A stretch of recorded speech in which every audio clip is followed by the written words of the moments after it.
So if you're here and you're thinking of selling on eBay or setting up a store, trying to do dropshipping or selling your items from home, here are things that you might want to consider. Hey, Sam here. Welcome to my affiliate journal. I'm glad you are able to join me today. Promises to be a good material or a good content for you. Now, I'm not just going to give you head knowledge of what this is. I'm just going to show you by my own experience and things that I have done, where I think I have missed it and where I think I have done it well. If you're here for the first time and you're watching this video right now, we talk about how to make money online and how to become entrepreneurs and all of that good stuff. So if this sounds like something you want to hear more of, I'll encourage you to subscribe to this channel and hit the bell icon next to it. What that does is that whenever I upload new videos, you will be notified, okay? So let's get started. Now a little bit of background. During the lockdown, I started this challenge. I call it my lockdown business challenge on eBay. I actually started this business for free, you know. So that sounds a little bit counterintuitive, right? But I started it for free because I wanted to just try and see if it was possible to actually start a business from scratch without any money out of pocket. You can watch that video here because I don't want to take so much time with that. So basically I started, a neighbor had invited me to get some items that are still usable. So I went there, I picked them up and I listed it on eBay and I sold. That's how I pretty much got the first set of sales through the door on my store. So now fast forward till now, I have made several other sales, you know, because I eventually switched to what you call drop shipping, where I really don't hold any inventory. Another video is right here. You can watch that video if you want to know what drop shipping is all about. That is, I just simply took description images of a particular item and I listed it on my eBay store. And so when it's sold, I just simply took a portion of the money and the buyer's details, went to Amazon or Walmart. I bought the item and I had the supplier ship that item directly to the buyer without even touching any product or any inventory or anything. I was not even involved in the shipping, the packaging and all of that. So I did that process over and over again and I was able to make some money. But something I did not expect, fees. Of course, I had at the back of my mind that there are fees, you know, and all that, but I did not study what the fees are. Then the first fee I got from eBay was about $100 and something.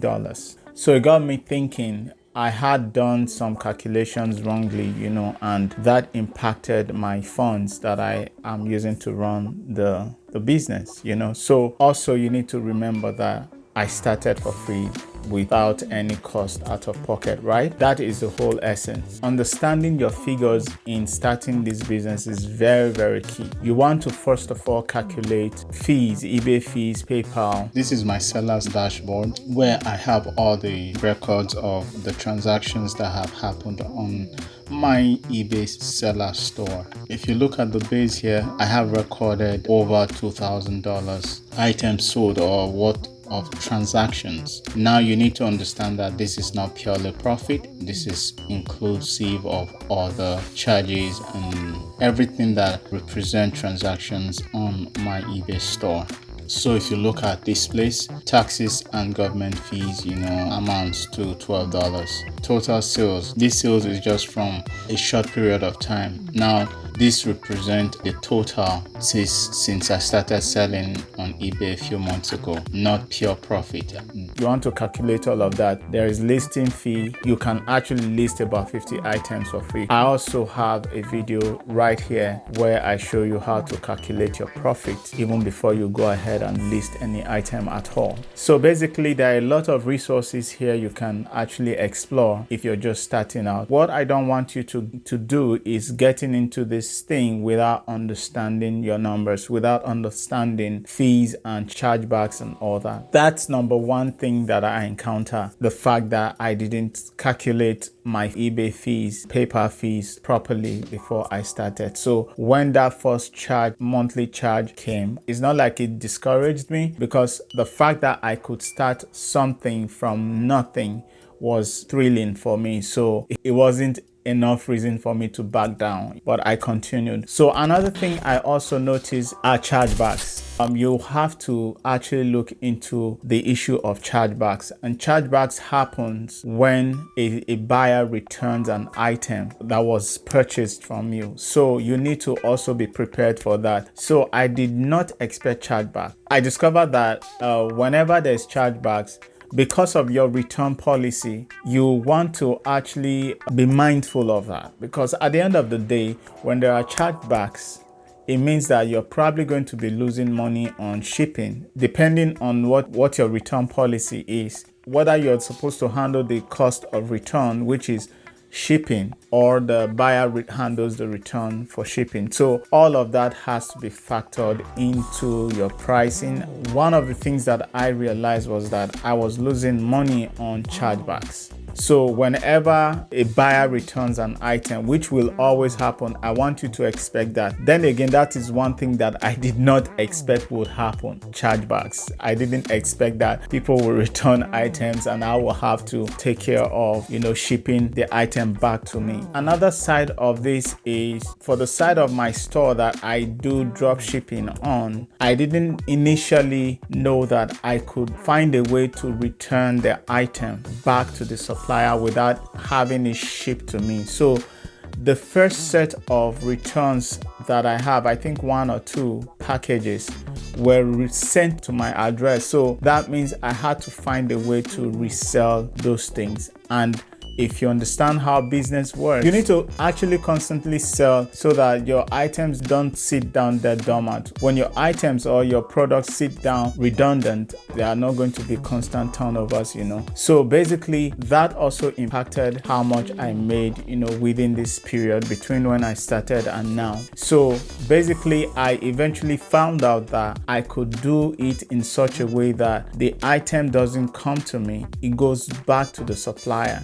When I found that out, man, it was like a huge discovery for me. So you want to actually factor this thing in and not just get into this thing without knowing how this whole thing works. Another thing I found out is I wish I paid more attention to the return policy. My return policy also affected me negatively a little bit. A lot of my listing, because of the fact that I wanted to rank in search, I put them free return for the listings. Now, if you're starting out, make sure that your buyer is the one taking responsibility for the return of any item that they want to return. Here are 2 things it can possibly do. It might discourage chargebacks and returns. However, you also need to understand that when you do have free return policy, the search actually favors your item. It favors your listing, so to speak. Say someone charges for return and return on your items are free. What that does is that they are going to most likely roll with someone who actually has free return on their item. When you get better, when you stabilize, then you can now think of putting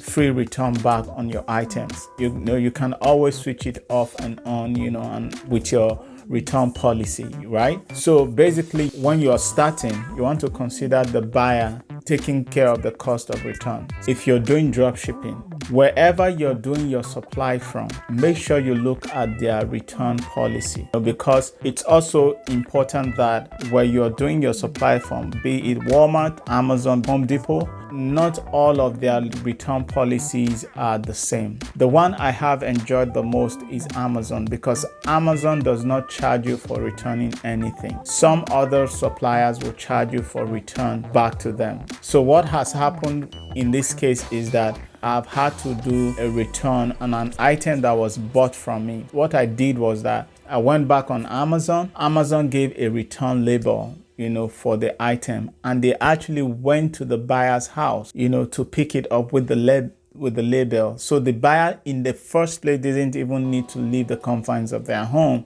to go submit the item at the post office. The USPS actually had gone to the buyer's house to pick up the item and took it straight back to my supplier. Then again, I still didn't need to see the item. I didn't need to handle the item. So you want to actually look at the shipping policy of whoever you choose to use for your supply. because if you look at the shipping policy, then it gives you an idea of what to expect, so that you don't have orders shipped back to you in your house. It can actually dent your funds and your profit, so you don't want that. I hope these few nuggets or these few ideas actually help you take better decisions. This is what I stopped by here to share with you today. I am going to be sharing more tips with you on how I am doing with my journey. What I have actually promised to myself on this channel is to actually upload content that are real, content that I have had an experience in. I just don't want to give head knowledge. I want to be able to show people what I am doing and then let them see is either possible or not possible. I'm basically just showing you what I'm doing here. That is what I stopped by here to share today. I'm going to also be leaving useful links in the description of this particular video so that you can have access to some other resources that I have here. So another thing that I am so passionate about right now that I am making a little bit of money here and there from is videography. To shock you, it has nothing to do with what I do here in this channel, but hey, if it makes you money, I want to do it, man. You know, if it makes me money, I want to do it. So you want to actually look at options. Life is all about options. And another thing is that it makes me happy to be able to do videography, you know, on the side, because it's a way where I get to express myself creatively somehow. I hope this channel serves you well. And if there are questions that you think you have for me, I'll appreciate if you can also put them in the comments, and I will do my best to get back to you in record time. Until another video, this is Sam and I am signing out. I hope you come back next time. Peace.